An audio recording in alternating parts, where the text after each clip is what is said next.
My parents think my husband would be perfect for my parasitic sister at their anniversary party, but my husband asked if the neighbor was also perfect for my father. This weekend, my parents have invited my husband and me to a special dinner with other family members to celebrate their 30th wedding anniversary. Anyone would go to their parents' anniversary because it's a family gathering. But honestly, I have mixed feelings about going. The main reason I feel so hesitant has to do with my sister.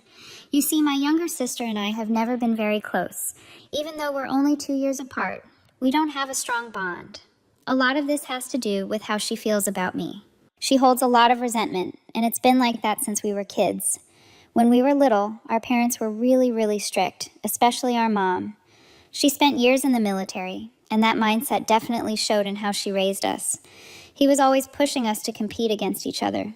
It didn't matter what it was, running to catch the school bus in the morning or trying to outdo each other with chores. Everything felt like a competition between the two of us. That wasn't just about doing your best. It was about doing better than your sister. At first, I think the competition between my sister and me wasn't so bad. It might have even been healthy. In the beginning, we were just kids, and a little rivalry can be normal. But over time, things started to change. My sister began to fall behind, especially in school. I was always good with my studies. I got good grades, got high scores on tests, and brought home report cards my parents could be proud of. Unfortunately, that only made things harder for Diana.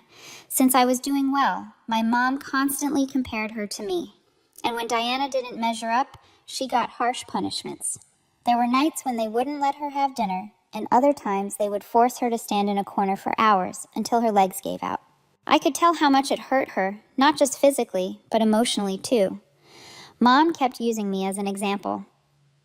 "Look at your sister," she'd say. "Why can't you be more like her?" She even forced me to tutor Diana, thinking that if I helped her study, her grades would improve. I didn't mind helping. I wanted to, but it was hard to help her when she felt so much pressure from our mother. The truth was, Diana didn't enjoy studying. It wasn't her thing. She was more of a playful and active kid who liked to be outdoors, running around, and using her imagination. Sitting still with a book simply didn't interest her, no matter how much they tried to make it happen. Over the years, it became increasingly clear that the constant comparisons and pressure had taken a toll on Diana. She started to resent me, and honestly, I can understand why. She felt like she was always a step behind, always coming up short, no matter how hard she tried. But I didn't enjoy being the focus of my mother's attention. I hated it too. I mean, not only did I feel bad for Diana, but I also lived with my own pressure of not being good enough for my mother at some point, of failing a test or not living up to her expectations. I was vocal with my mother about Diana and what I saw, but that only served to earn me a punishment too. Then, right before I left for college, something happened that shook our whole family. Diana did something drastic. She took a whole bottle of sleeping pills. Luckily, our parents found her in time and rushed her to the hospital. The doctors were able to save her. But that moment changed everything. It was as if someone had removed the blindfold from my parents, especially my mom. For the first time, they realized how much pain Diana had been hiding, how deeply she had been suffering all those years. It took something that serious, something that could have ended in tragedy for them to finally see the damage that had been building up inside her for so long. After the overdose, things really changed at home. My parents started attending therapy sessions with Diana to help them understand what was happening. Since then, they've treated her like she was made of glass, as if any wrong word or a little pressure could make her break. Over the years, I've apologized to my sister more than once. I've told her how sorry I am for not having been more aware, for not sticking up for her more when we were younger. I've tried to make things right, at least between the two of us.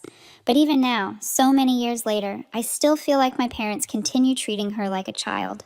They're overcompensating for all the harm they did to her, and I don't think that's good either.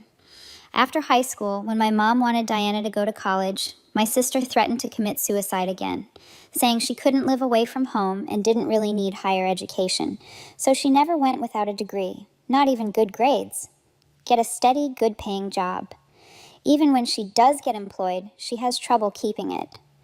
Whether it's because she misses too much work or ends up clashing with her coworkers, she eventually gets fired. It's like a pattern that keeps repeating. My sister still lives at home, doesn't pay rent, and depends on our parents for everything.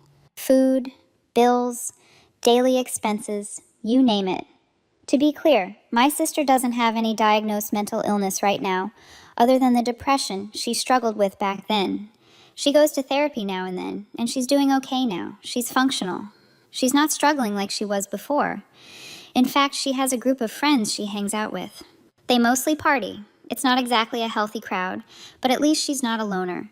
They mostly party. It's not exactly a healthy crowd, but at least she's not a loner. The only thing is, she does it all with our parents' money. And I think that's what frustrates me the most. My parents never push her, never challenge her, never ask her to take responsibility. They're afraid, and I get it.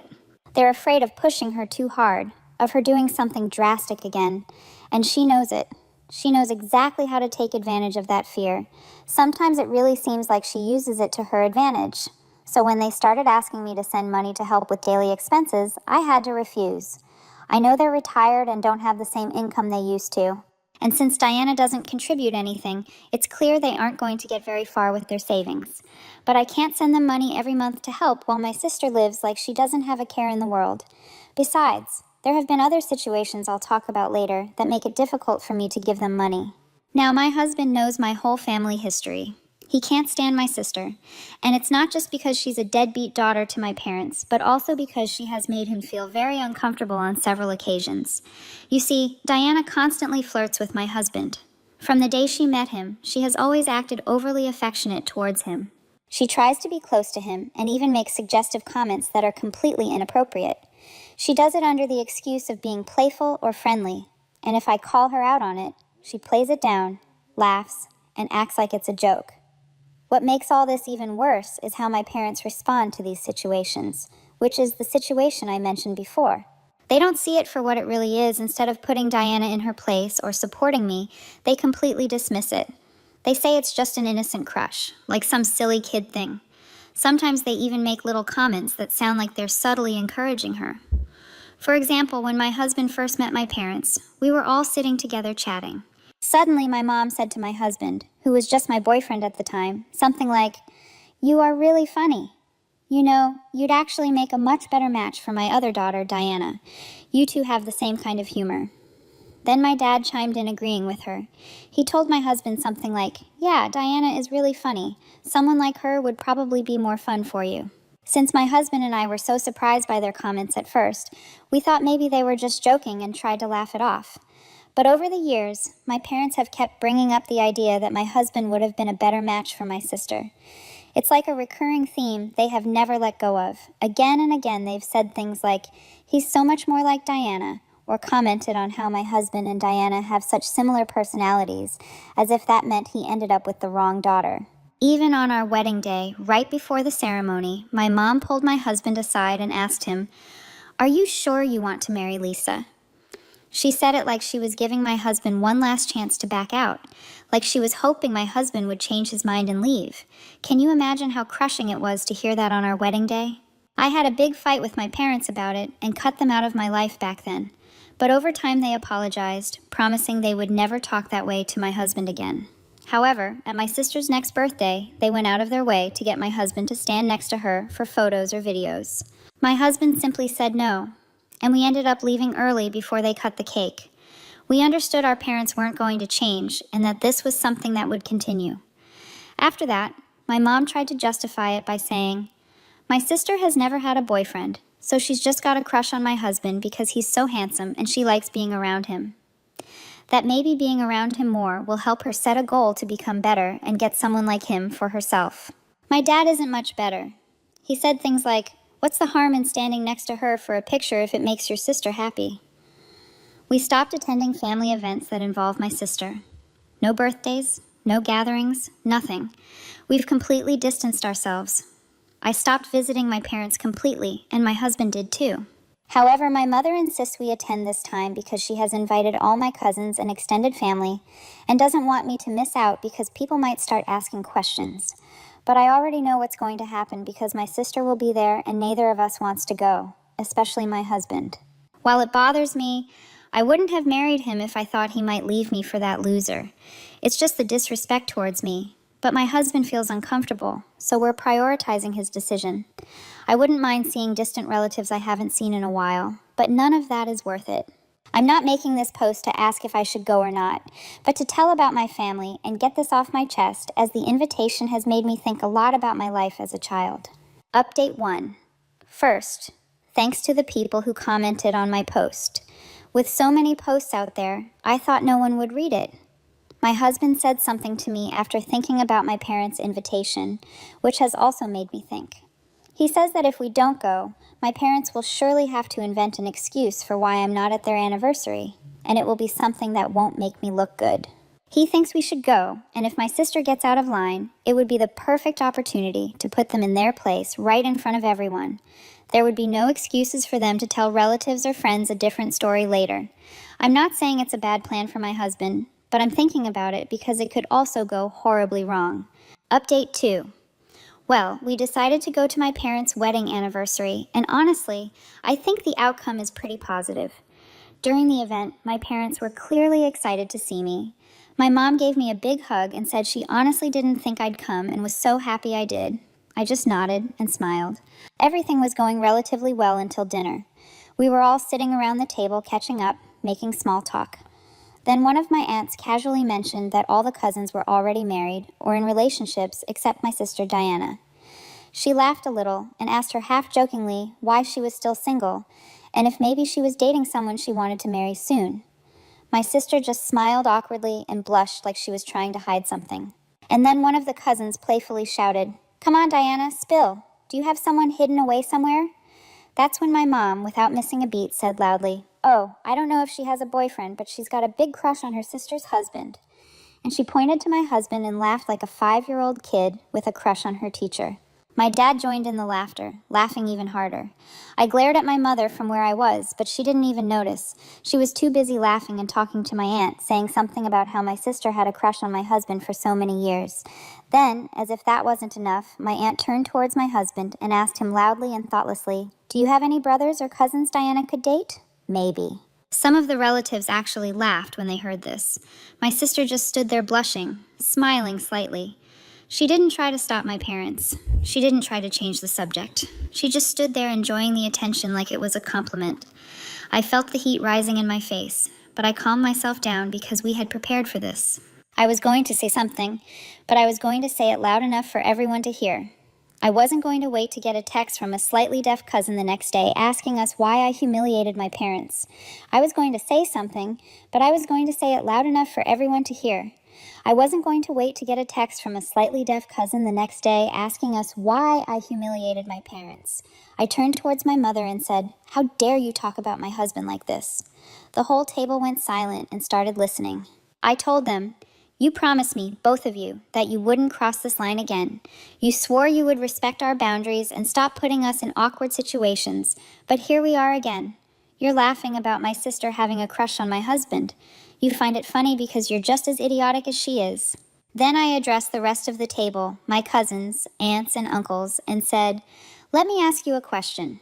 How many of you think it's okay for someone to openly say they have a crush on their own sibling's partner and for the whole family to laugh about it like it's a comedy scene? Do you really think this is normal?" Suddenly, no one had an answer. Then I turned towards my sister. I just let it all out. "You've been acting like a pervert towards my husband for years. You flirt with him every time we're around. You've sent him text messages late at night, even though he's never replied and has asked you to stop. You try to stand too close to him. You touch him when he's clearly uncomfortable. And you act like it's all a joke." My sister's face fell immediately. I looked around the table and continued, "And you all think this is funny. You really think it's okay for someone to act like this towards their sister's husband?" I turned to my parents and said, "And you too? How many times have you made comments about how my husband and Diana would make a great couple? You've been doing this for years. You even said things like that on our wedding day. Do you realize how sick that is? How incredibly disrespectful it is, not just to me, but to my husband?" Everyone was completely silent. I was so mad at my aunt, too, for going along with my mother's joke. So I looked her directly in the eye and asked, "Would you ever say these kinds of things about your own daughter's partner? Would you tell your son-in-law he'd be a better match for someone else in the family?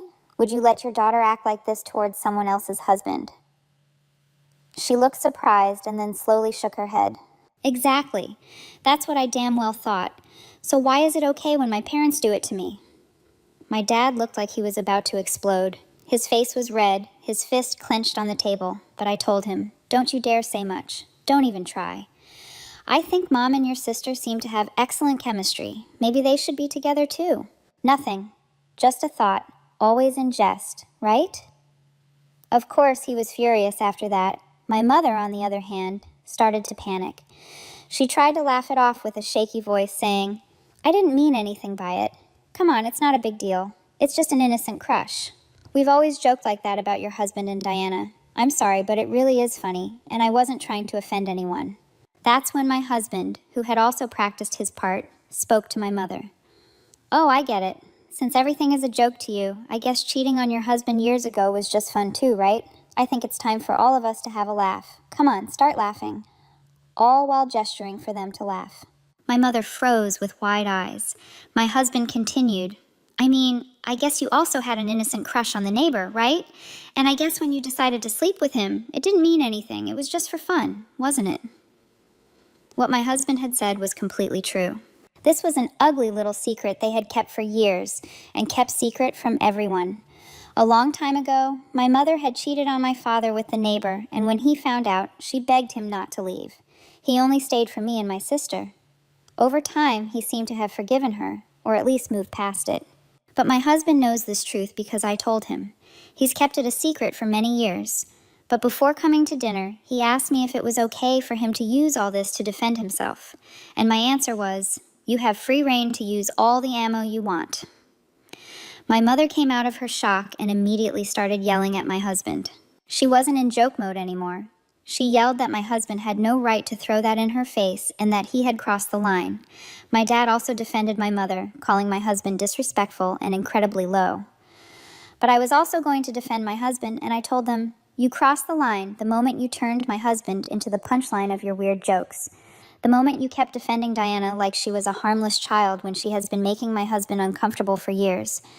It's pretty creepy that a big girl like Diana has a crush on her brother-in-law. She's not a kid. She's a damn grown semi-functional adult who should become completely functional with a wake-up call. I don't know, maybe a kick in the pants to send her out on her own." My mother started crying in front of everyone to see if she could gain some sympathy points, trying to turn the situation around as if she were the victim now, because here was a horrible daughter, meaning me, yelling at her and telling her a few truths. But people kept thinking about what she had said, added to the fact that my mother had cheated on my dad. Finally, Diana opened her mouth just to yell at me for ruining the party. "You always act like you're the victim," I told her. "None of this would be happening if you hadn't started it. You sat there like a seal, waiting for its fish, while you let Mom announce your crush on my husband like it was a joke. You didn't say a word to stop it. You blushed like a schoolgirl watching the quarterback walk through the halls. All that was missing was you twirling your hair with your fingers. Are you mad at me? Well, damn right, because your anger matters less than nothing to me." She said, "Oh, please, you always act like the victim. Nobody said anything that bad." While my parents and Diana kept yelling and blaming each other, my husband and I decided to leave. The yelling didn't seem like it was going to stop anytime soon, and we had already done our job. What was the point of staying there any longer? My parents and sister were going to keep sticking to their version, while everyone else had heard everything there was to hear. I just quieted them down a bit to tell them it's over. "Don't you dare contact us unless you grow up and are ready to take responsibility. If that doesn't happen, then don't call us when one of you dies either." And that was that. Family members started sending mostly supportive messages. Even my aunt apologized for not saying anything when my mother started talking about my husband. In the end, it turned out better than I expected. So I have to admit my husband was right. It's good to have ripped the Band-Aid off all at once. Update 3. Everything has been disturbingly quiet. I don't know. I expected more calls from my parents. There were only a couple that went to voicemail, but as far as I know, they're so humiliated they don't want to say anything to make it worse. I've listened to their messages, and they're pretty calm compared to how we left the house the other day. I get it. They're afraid we'll explode again and tell them more truths. But I think we've said everything. We haven't held anything back. Sure, we had other ways of saying what we said, but in the moment, it just came out that way. For example, my husband planned to say my sister was a loser. He would never even consider dating. But in the heat of the moment, he forgot and only remembered the important thing, talking about my mother's infidelity. Looking back on the dinner, I think it was positive. We had to stop at a fast food restaurant after leaving there because we barely ate anything during the night, but we had a good time talking about it over some burgers and fries. Update 4. Almost 6 months have passed since my last update with several things worth mentioning. Now, first of all, despite cutting off all contact with my sister and warning her multiple times, Diana has sent creepy and unsolicited love letters to my husband. Even after our threats to involve the police, she didn't seem to care. We had to take further action later. Then, about a month ago, my husband and I received incredible news. We're expecting a baby. We were filled with joy and shared the happy news on social media. This was clearly a big mistake because earlier this week, things took a terrifying turn. My husband got home from work and was surprised to find Diana sitting on our porch waiting for him. She started to get up as soon as she saw him. He immediately felt unsafe, so he ran to his car and started driving away, while she ran towards the car and begged him to stay and talk to her. I can't even begin to describe the panic he must have felt in that moment. He called me, and I rushed home as fast as I could. We both called the police right away, and since we already had reports against her for the creepy letters, it wasn't hard to get her locked up for a few days, all until she was released by my parents on bail. But she still has to face trial.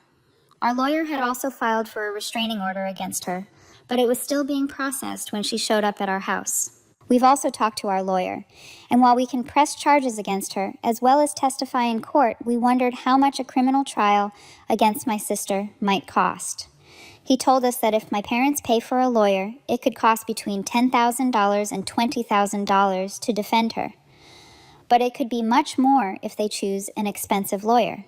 That gives us some peace of mind, because even if Diana doesn't get a significant sentence, my parents will have to pay substantial legal fees.